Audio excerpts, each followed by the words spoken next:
So I'd like to welcome my guest today. This is Dr. Aaron Chapa from Texas. Welcome to the Mindful Practice Podcast Show. I look forward to having you here. I'm very glad to be a part of the show with you. Thank you so much for the opportunity just to kind of get together and talk Mm, about mindfulness. I love transformation. I love mm, renewing of the mind. You mm, know, I'm mm. fascinated with how the body works neurologically, emotionally, Yeah. spiritually, physically, and we're gonna have a lot of fun this morning, Oh, yeah, this day. absolutely. So let's get to know you first. I like to Sure. start there. Where did you grow up, and what was the pivotal points for little Aaron like when you grew up? Yeah, it's a great story. So, good parents. Parents raised my brother and I. My brother's 6 years older than I am, Mhm. and we were, classic little city family. And my parents both worked, and I went to school, and my life changed Mhm. essentially when I was in eighth grade. I was going through, I guess, what you would call puberty, but I was also eating like a horse and I was eating all the wrong foods. And I was about 55 pounds overweight and I was on the swim team. And on the swim team, Mhm. you wear Speedos. So Yeah. a 55-pound overweight kid on a Speedo, I guess, didn't look like a swimmer, but I was a pretty good swimmer actually. Okay. But I was heading to the locker room Mhm. and two girls walking down the hall, made an ugly comment. And they said, "What is he doing wearing that? He is Mhm. so fat." No. And those words, as you can imagine, going through, a pivotal transition time in Yeah. school, being junior high-ish, um, it didn't sit well, and it Mm, crushed me. mm. It crushed me so much. Literally, that's why I call it a defining moment Yeah. that little Aaron puts his gym clothes, it takes his Speedo off, puts his clothes back on, Yeah. and literally just waltzes right out the back of the school, didn't even check out, and walked home. Wow. And I had a little conversation with myself in the mirror, Okay. and my journey began. I said, Aaron, what are we going to do to make sure we That are is so never made fun of? mature. Well, I think it was so punch you in the face, you have to kind of realize, oh my gosh, I have to make a lifestyle change quick. And I did. I said to myself, what can I do? I don't even know. I mean, I Yeah. didn't come from a healthy background. I was raised on, standard American diet. We call that here the sad American diet. And Oh, it's estimated, right now that more than 33% of the population here is obese. Our children are climbing into the obese category. mm. Frankly, most, metrics that I look at, obesity is a big problem. Yeah. And so I was a standard American kid in the 80s being raised on the new shift in the food pyramid diet. And I made a decision I was never going to eat or drink sugars again. So I wasn't going to do Wow. Kool-Aids and I wasn't going to do sodas and I wasn't going to do sweet tea. Oh, that's I was like, the liquid sugars primarily, the candy bars, all the bagged candy chews and all the how things. old were you I, then, Eric? 15. Wow. Yeah. So this must have been like destined that, God would Mm. use me in the health and wellness Mm. field. But Yeah. this moment was more of a vanity. I was determined not to be made Sounds fun like of as it. being, Yeah. um, Gosh. and I lost so much weight Yeah. in about 3.5 months. Because when you take something as toxic as sugar out, and that's one of the things I teach people today, is that if we realized how poisonous sugar was, and if sugar was introduced into our society today, it would be a controlled substance. Isn't that Really? interesting? Wow. And we would not consume it at the rate we do. So for me, I lost every bit of that 55 pounds, and people thought I was anorexic. I had lost so much weight, but I was eating. I mean, I was eating bacon, eggs, and Yeah. I was very much just off of the obvious sugars, You just and cut started. out sugar from your diet. Just sugar. I remember I, Oh, I I come from no health background. I knew nothing. I mm, was 15 years old. There was no internet. There was mm, no, I didn't have a, and I might had, I think we did have some, yeah, we had some encyclopedias, but yeah, I didn't yeah, know anything yeah, about yeah. sugar and its detriment to our bodies. I Mm, just knew that water would probably be a better choice than all the sodas. And because I was drinking like yeah. 4 sodas a day, then I was doing, these juice squeeze things a day, and Mm, I was just eating a lot of sugars. yeah. And so for 4 years, I didn't do that. But in 4 months, I lost so much weight that people thought I was, Amazing. anorexic. It was pretty mind-boggling to see the Mm, shock it put in my mm, little social community. mm, Well, okay. So then fast forward, mm, I'm into my senior year of high school. I come out of high school. I'm in my first year of junior college, mm. and I had another pop. Bam, defining moment. Yeah. My dad dies of a Mm, heart attack in my arms. And really? so I remember stepping in, I woke up one morning. It was a Friday morning. My dad worked 410s, and Mm, he was standing in the doorway on this particular Friday morning, October yes. 8th, and he literally is, Aaron, my chest, and his arms are up, he's kind of holding on to the door frame. Mm, And all I saw, remember, this is like 6 in the morning. My eyes, like I'm yeah. blurry. I'm like, what in the world's happening? What is he saying? I'm Mm, processing. And then it dawned on me like, oh, shoot, like he was actually asking me for help. yeah. So I jump up, I grab my cordless phone and a cell phone, just to give you kind of an era of time when, Yeah. we used to have home phones back in the day. Yeah. Weird to say these days. Yeah. But I bolt to his room, and he's already crawling in bed, and Oh. he is like just gripping his chest. You can tell he's in distress, Mm, and he's having a heart attack. Now, I yeah. didn't know he was having a heart Yeah. attack. I had no idea what to do. Like this again, there was no preparation for this. This was Yeah. a shock moment. And I remember just rubbing my hands through his chest hair, just trying to comfort him. And I realized I don't know what to do. And so I do what, what you should do in an emergency. You call the authorities, you call Yeah. the emergency medical teams, the 911. And so I did that. Mm. Well, then the next phone call you make when you don't know what to do is you call your mama. Yeah. I was going to say. And so I call mom and say, Mom, you got to get home. Dad is not well. Something's wrong. I Mm, got emergency medical coming. Get home, get home, get home. mm, And it was at that point that, you know, it took about 18 to 20 minutes for the mm, emergency team to get to the house, which is unfortunately, in this case, I mm. believe too long. And Right. so he was too far gone. But Mm, I essentially got to the good fortune mm. in that tragedy to hear my father tell me he loves me. Oh. He Mm, loves my mom. He loves my brother. And mm, essentially, he was saying goodbye, and I was mm. ushering a man to the pearly gates in a moment. Okay. And it was very, Oh. very defining at that moment that life is fragile. Mm. And How old were so you then? I was 19 at that point. Okay. Wow. Yeah. And so now looking back, I know my father better in death than Oh, wow. I ever knew him alive. I love that. We're going to Yeah. explore that. So then what career path did that trigger some choices for you in a career path, or were you already in that career path? No, I was just like one semester essentially outside of high school. Mhm. And so at this moment, I still had really no clue what I wanted to do. Okay.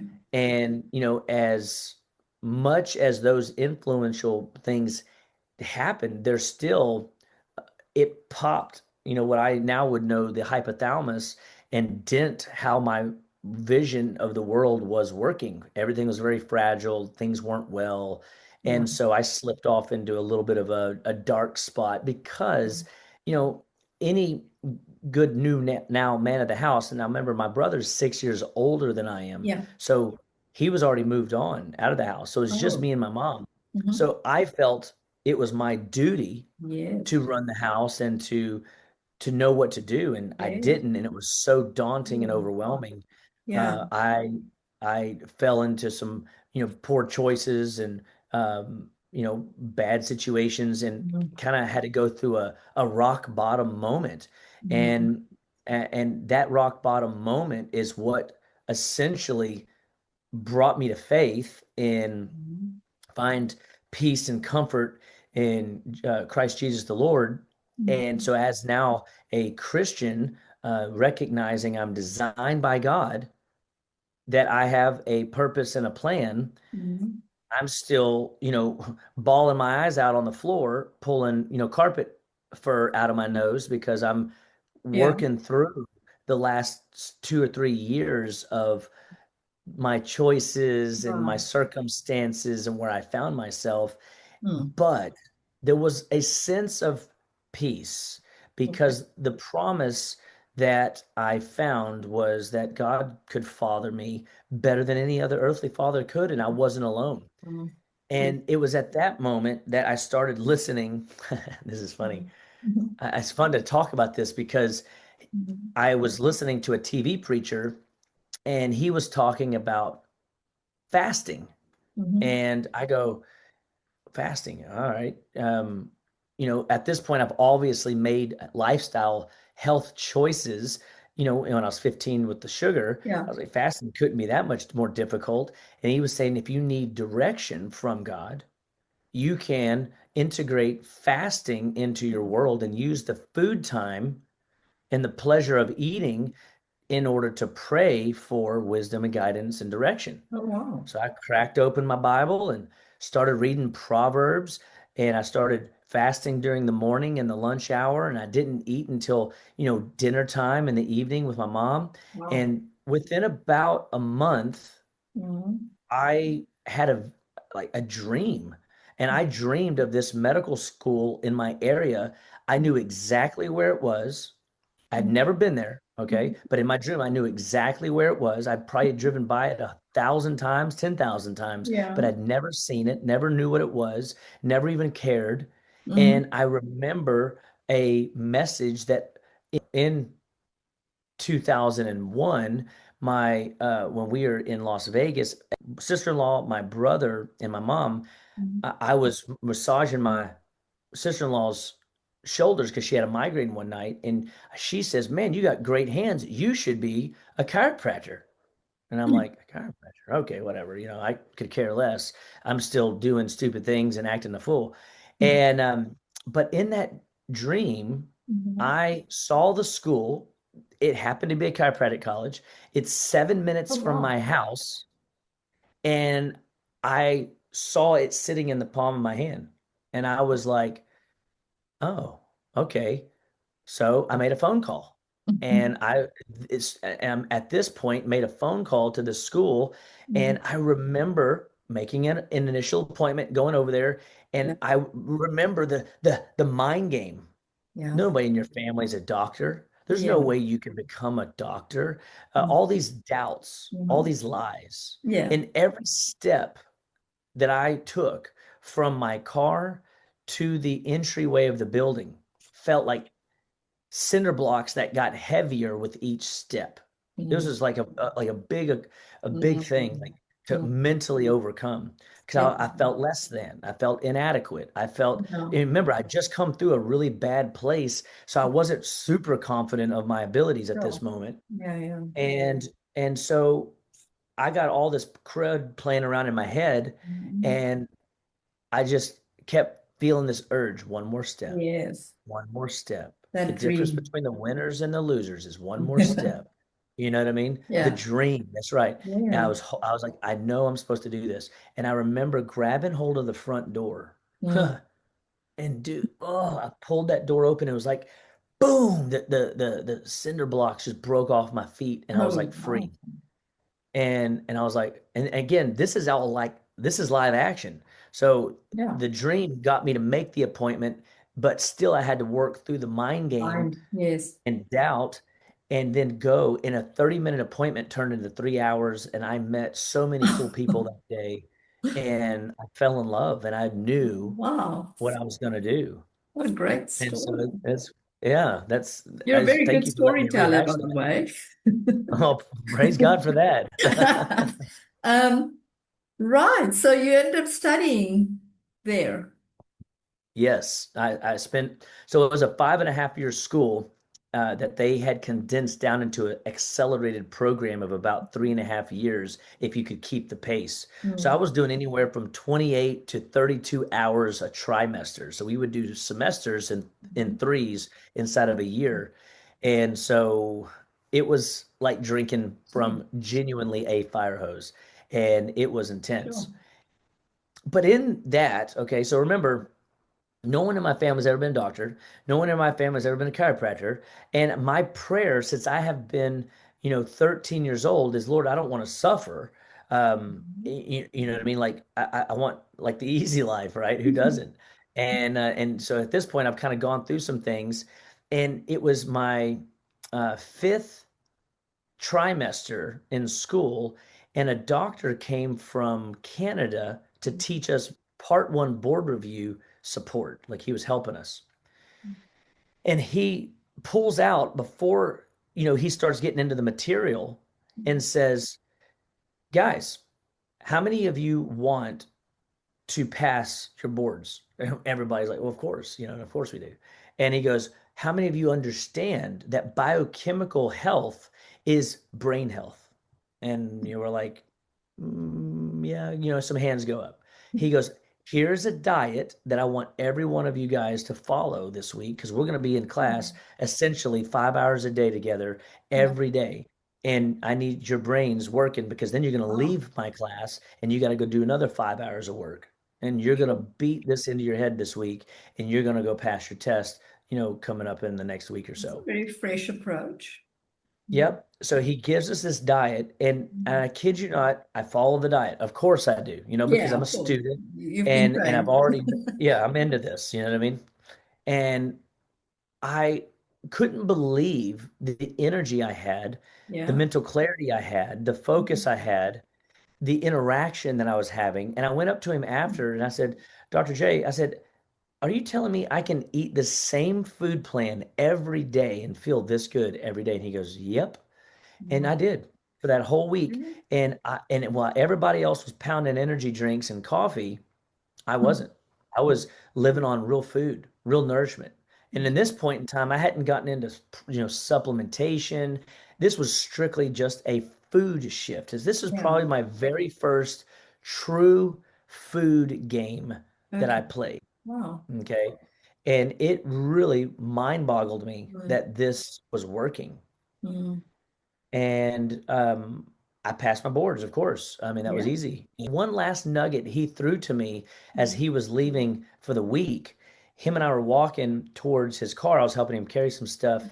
And he says, Aaron, if you want to be a good doctor, this is a great school. But if you want to be a great healer, you Mm. need to go study with the American Applied Kinesiology Board and learn what these guys know because they're doing some really wild, amazing, forward-thinking things Mm. that will change and revolutionize how you see practice. Mm. And I remembered a guy that I had met before I got to college that was doing applied kinesiology work. He was getting results and he was doing all these amazing things. And so it's like this was an affirmation. And so I went and I called immediately. As soon as I put his stuff in his car, I went back to my car and I put a call out to the American Applied Kinesiology Board and I got enrolled, even in school. So this is an additional Oh, 100-hour course on top of the already 28 to yeah. 33-hour course load that you would Oh, take throughout the wow. And weekends how of long did you still the have to month. go in your original course, chiropractor? So at this point, I still had almost 2 years to go. Oh, Um, so I was still very much at that. It was yeah. like a breaking point. I was kind of like maybe a year and 3/4. So I still had a good haul. And Mhm. the fifth trimester was one of the most difficult.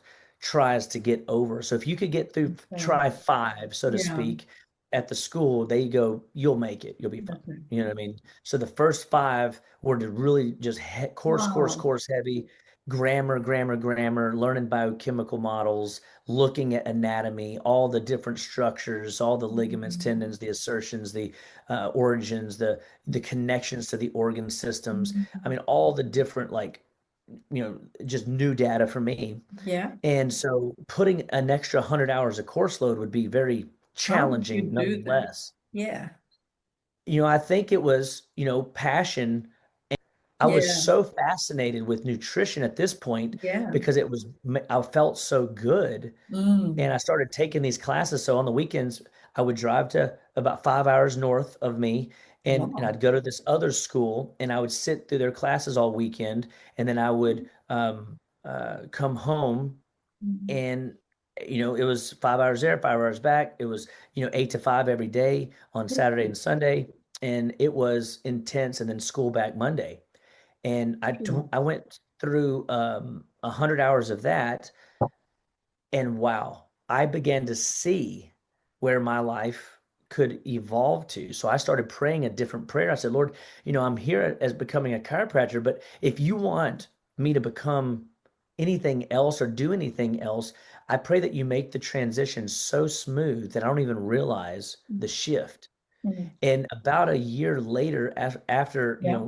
all this had happened, so now I'm about a year left in school. I meet this Mm. new doctor who Mhm. became one of my most influential mentors, Mhm. and he was doing applied kinesiology, and it was a complete random meeting. It wasn't something I sought out. Right. And so now I get this, another affirmation that this technique, this approach to Mhm. science and to human living and lifestyle is something I really need to, dig my heels in more. What does kinesiology mean? Just So like kinesiology is just the word movement movement. and the study of movement. So anything that is ology, biology is the study of. Mm. Kinesiology is the kinetic movement of Motion. Yeah. in the study of motion. Applied kinesiology was discovered by a doctor named George Goodhart, Mm. and he figured out connections between vascular reflexes on our head, acupuncture reflexes throughout our body, lymphatic reflexes, which we can talk about your trash elimination systems in and through our body. He essentially started seeing the body as a big breaker panel. Mhm. And like if you think of your homes, you have electricity comes into the homes, and you might lose power in one area, but the other rooms are okay.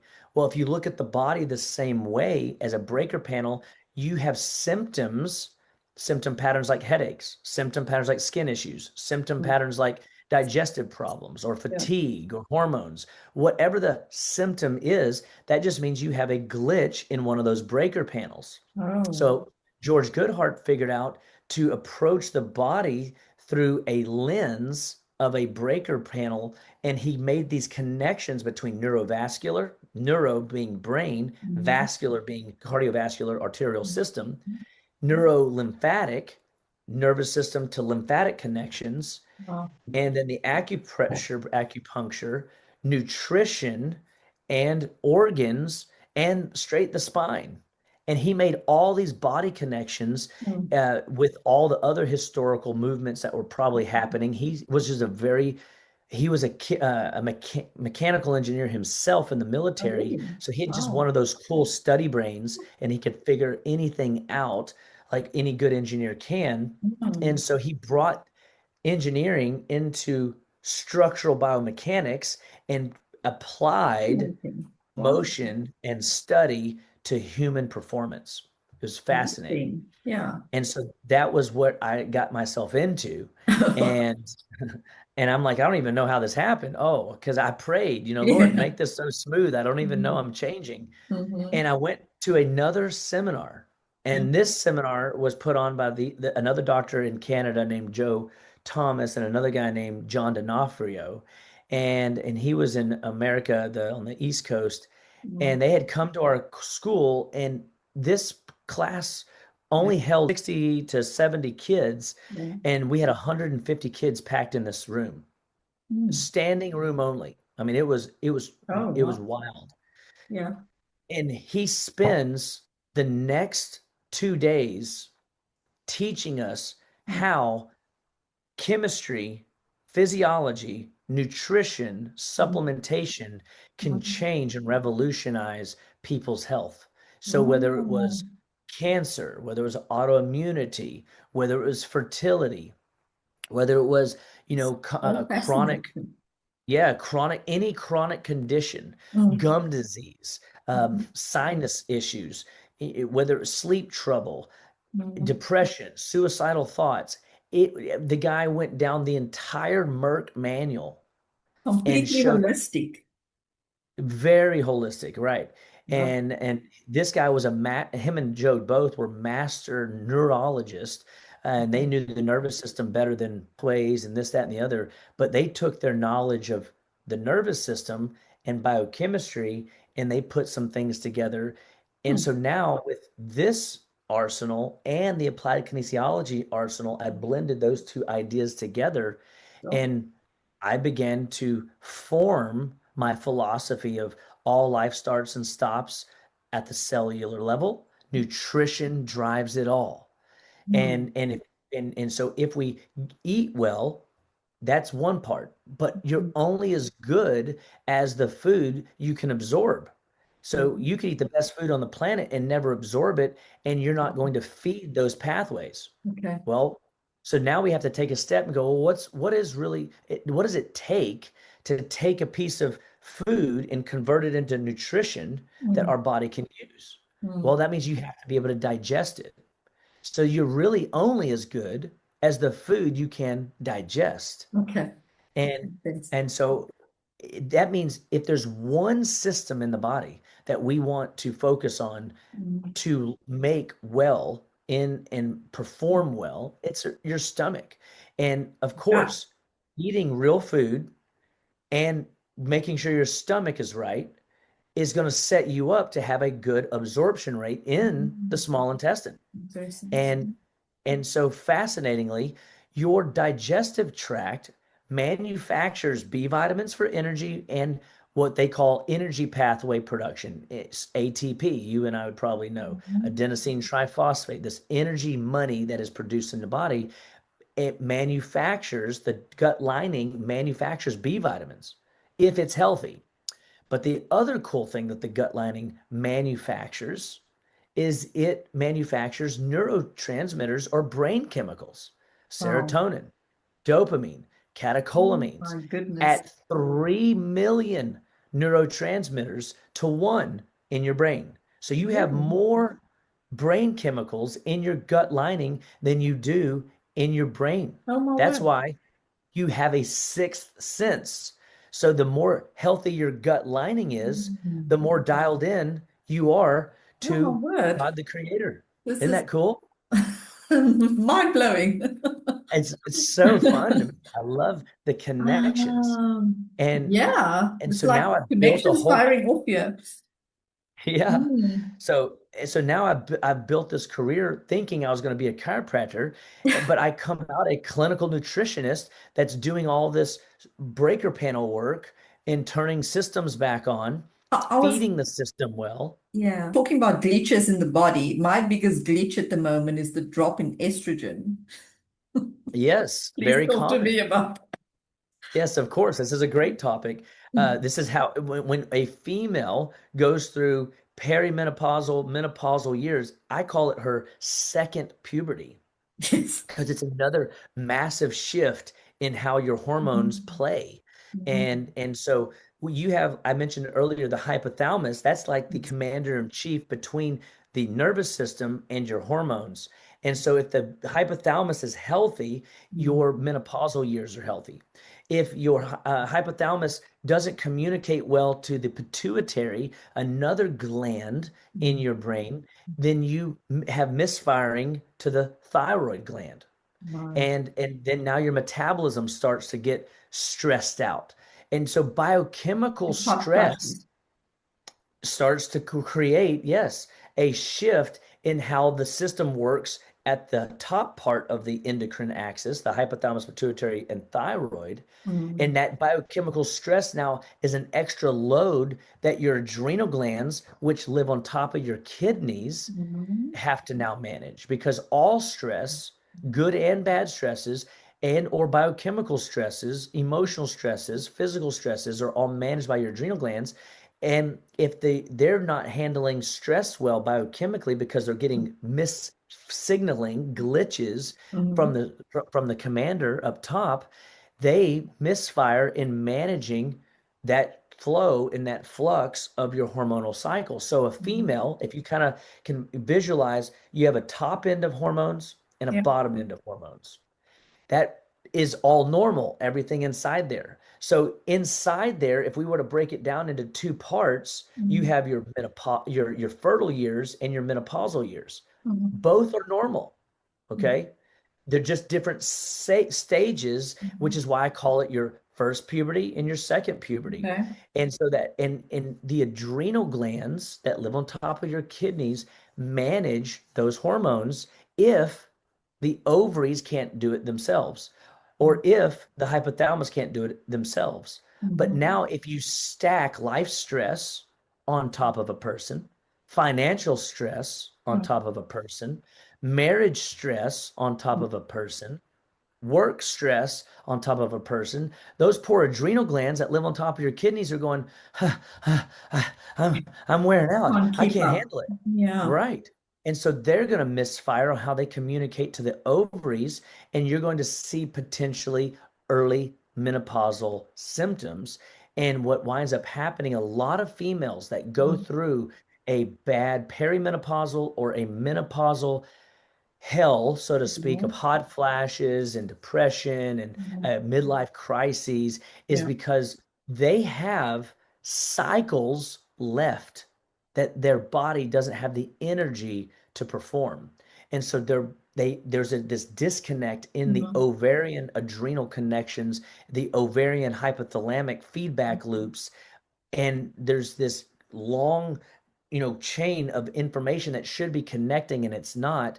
And the lady is left Mm-hmm. with hormonal work at a stage of life where she's supposed to go through a second puberty, and there's things not done like Mm-hmm. it was physiologically designed. Can you loop it back to the estrogen for me? It's quite Yes. a lot of So, information. so Yeah. yeah, well, I just want to give you the kind of the big picture so that you Yeah. understand the Oh, hormones, it's connected. estrogen, testosterone, and progesterone are all affected now because of stress. Okay. So, estrogen, progesterone, and testosterone are sex hormones. Mm-hmm. Stress hormones will supersede, the body will sacrifice stress hormones, putting a woman into early perimenopause stages from all those life stresses, all those mind Okay. stresses, all those biochemical stresses, food stresses, whatever, and will sacrifice the sex hormone output. Sex hormones give you vim, vigor, and vip energy, give you Mm-hmm. vitality, and make you feel alive, and make you feel refreshed, and make you Mm-hmm. feel motivated and designed to thrive mindset. When stress is winning, thriving is losing. So sex Oh. hormones are going down. And Mm-hmm. so when a woman goes through menopause healthily, the ovaries just turn down the volume on estrogen output, progesterone output, and you don't get these massive swings anymore. Which is why, if we go back to the normal rhythm of hormones, fertile or menopausal, it's normal. But if you're too high, you're anxious. If you're too low in some of these sex hormones, you're depressed or unmotivated. Yeah. And the adrenals are your gland above your ovaries that hold sex hormones in balance so that you don't get crazy or run off the rails or do something nuts. Mm-hmm. Does that make sense? And Yeah. so the ovaries are still producing estrogens and progesterone in menopause, but at a less lower level. Sure. But if they are faltering and the woman is now low on estrogen Mm-hmm. or low on progesterone or high even, the adrenal glands' job are to bring you back into a menopausal balance, Mm. assuming the adrenal glands have the energy to do so.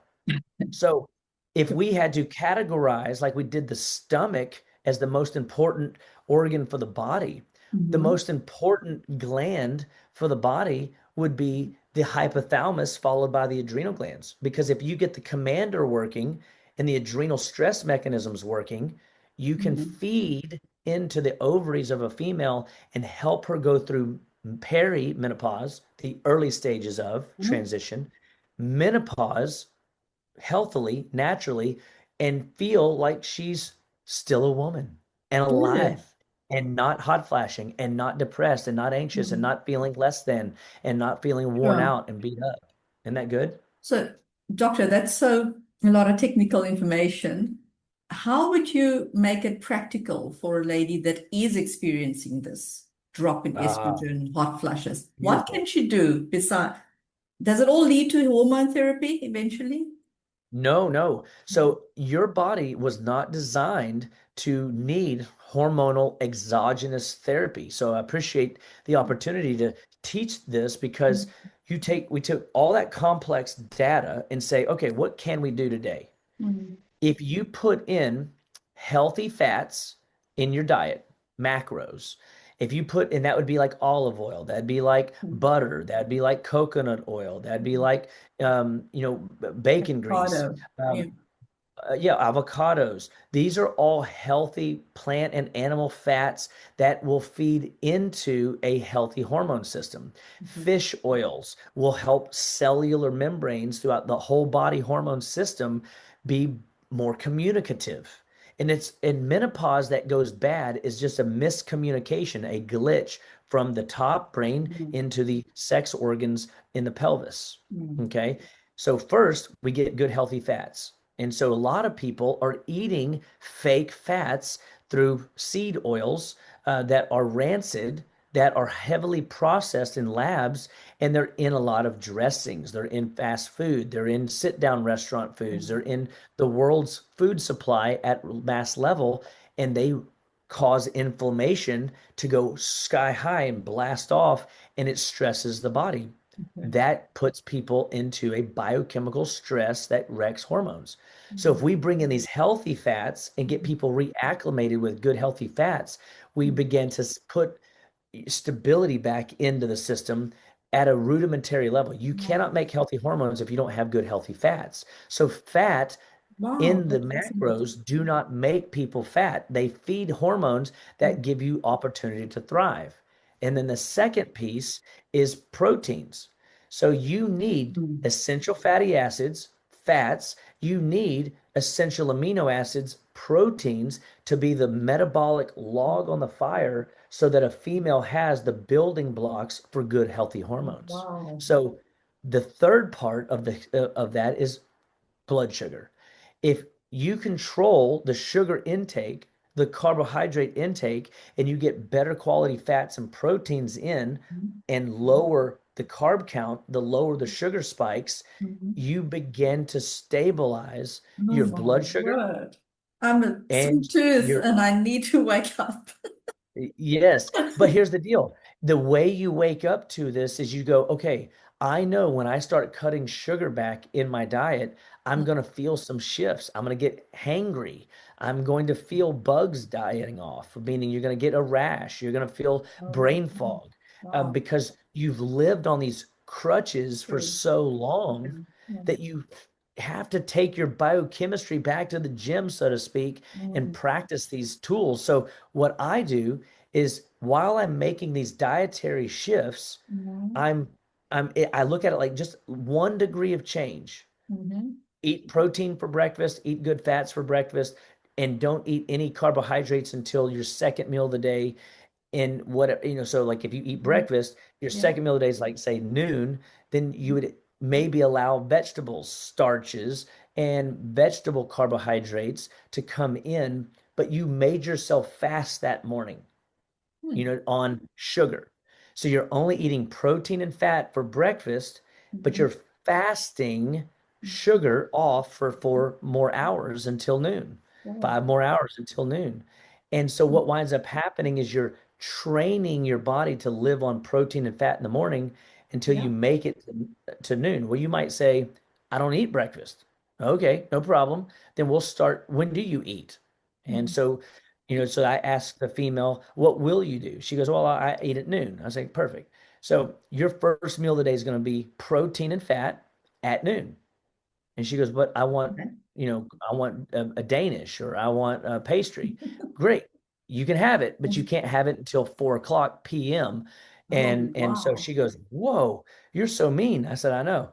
But what happens when you eat the protein first, the Mhm. fats first, you training that blood sugar to be more stable. You're putting the good protein amino acids, the good fats, essential fatty acids into your system to begin working those hormones into balance. So I'm massaging and I'm Okay, makes training sense. that biochemistry to work. What would be the perfect breakfast then? If you can just break it down to what would that Yeah. breakfast look like? Protein and fat would be eggs, would be Okay. sausages, would be bacon, would Oh, be fish, chicken, turkey, eggs, shrimp, anything with a face, anything that nice. had a mother or a father.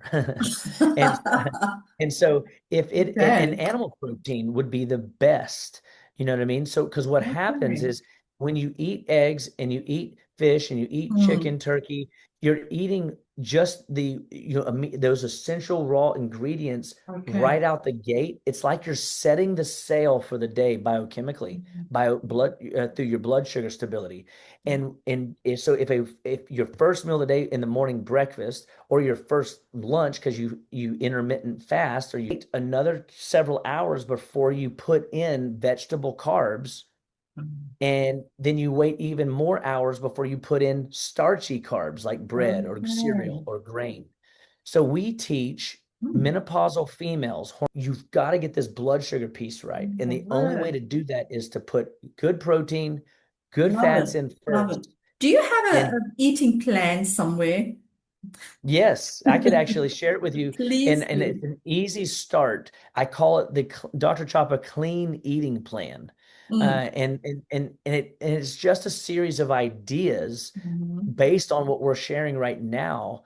Because Mhm. what happens is if you can just take this piece of paper and make one change this week, Oh my and God. then next week make one change, and then the I'm next so week doing it because I one cannot change. handle this weight gain anymore after Christmas. It's just too much. Exactly. Yeah. So, and this is one of those tools that in the new year we want to dial in Mhm. and get people starting their day right in order Yes. to end their day right, Oh, yes. starting their week right to Yes. end their week right. And if you can do Oh. 70% good work in your diet, Mhm. 70% good work in hydration, staying hydrated with water, Mhm. you will begin to see a Mhm. massive shift in how your brain clears waste, how Mhm. your hormones regulate, and you feel good. Oh, this is one of the And best podcasts ever. oh, I'm so happy to hear that. It's great. I'm always about the holistic approach, and I know the holistic approach is mental, physical, emotional, spiritual, and you've really touched on all of that. But for the first time, the nutrition has come through, which is so vital. So I really appreciate that.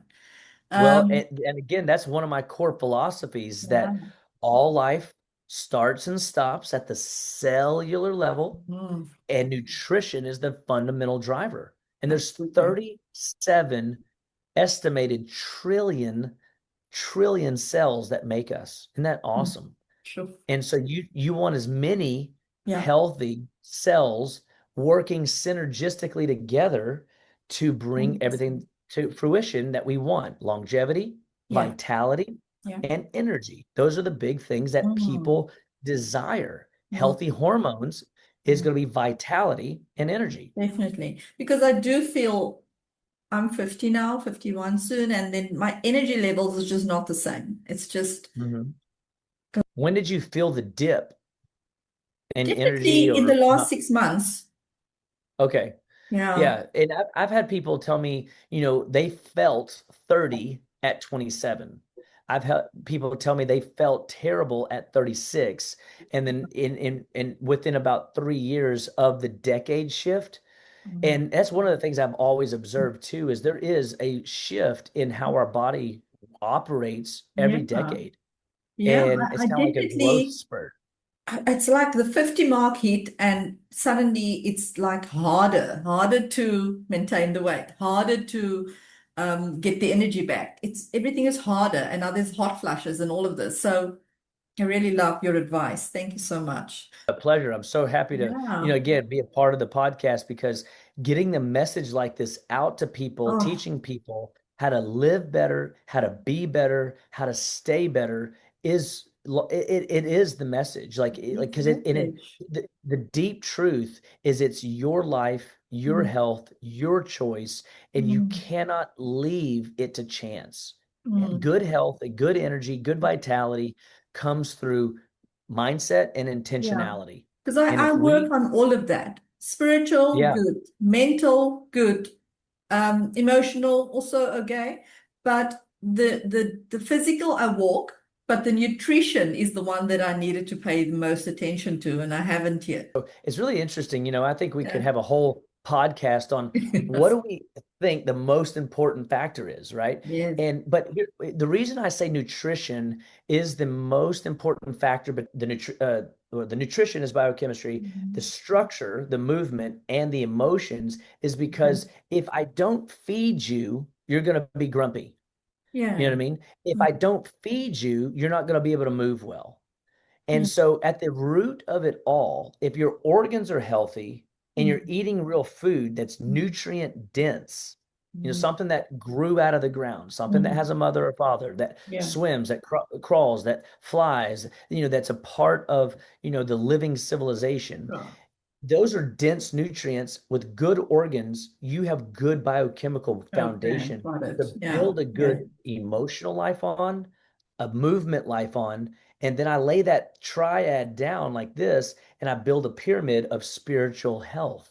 And Oh. you become more enlightened when you sacrifice. So, in my favorite book, Mm. Romans 12 in the Bible, Romans 12:1, it says, I beseech you, therefore, brethren. It's like there's this plea, to present your bodies a living sacrifice, holy and acceptable to God, which is your reasonable service, which means God's not even asking us to be extraordinarily crazy. He wants us to be reasonable in offering our bodies a living sacrifice. Yeah. So if you knew you were putting poison into your body 3 times a day, would you do it? No. No. But nobody But yet positions it like that. And certainly correct. society, the supermarkets, nobody positions it like that. You've got to do your own research 100%. almost, not everybody's a doctor. Well, yeah, and we've confused food Mm. so much, and people can't tell the difference between real food, Yeah. make-believe food, and what happens is we now market people to buy make-believe food. Yeah. And one thing you can take to the bank is if you eat make-believe food, the best you'll ever have is make-believe health. Let that Wow. sit on the cells for a moment. And you're Oh, like, you're no. such a joy to speak to. I think we should have a sequence on this podcast conversation, but I would Oh, like to please, to wrap it up for just to today. ask you in general, what has been your biggest life lesson? You have such a lot of Number knowledge. Yeah, so the biggest life lesson is the fragility of life. Like, it is not to be left to chance. It's your life, Yeah. your health, your choice, Yeah. and to choose well. Because, my dad was 53 when he passed Yeah. suddenly. Yeah. And looking back and learning, my dad was a good cardiovascular patient. He took all his medications. He did the cardio rehab. He put stents Mm. in. He followed the American Heart Association model. And it failed because they didn't teach the fundamentals, and Mm. they left him thinking that drugs, surgeries, and Mm. make believe living would serve Mm. him. And what has he lost? He's lost opportunity to make memories with his Mm. family here, or to Yeah. fulfill the true destiny and calling that God had for him while he was on this earth. Now, we could say, oh, well, but if he wouldn't have died, you wouldn't have become a doctor, and da da da da da. Yes, that might be true, but we don't know. The You followed the nudges, and it's very inspiring, by the way. And so well done. And you're sharing this knowledge now with others. And I do have a lot of women following as well. So much appreciated. We can come up with another topic for another podcast. Oh, absolutely, we will, and I promise it'll be a good one. And I Yeah. just want to say, one last thing, for folks, don't be gracious to yourself. Like, to like have fun making lifestyle changes 1 degree at a time, and don't try to do something crazy. Remember, my journey started with just getting sugar out of the diet, liquid sugar, right? I did it And then once it when I was expanded. I did it once when I was in my 20s, I think, where I cut out sugar and I did lose weight as well. And I felt amazing. And I have to, Sugar's yeah, the devil. I mean, I truly, it is know. amazing. Sugar is so poisonous. And if that is the one thing people take away and they just get that out of the diet, Mm, they're going to start seeing changes. mm, And it's going to be inspiring for them to keep going. mm.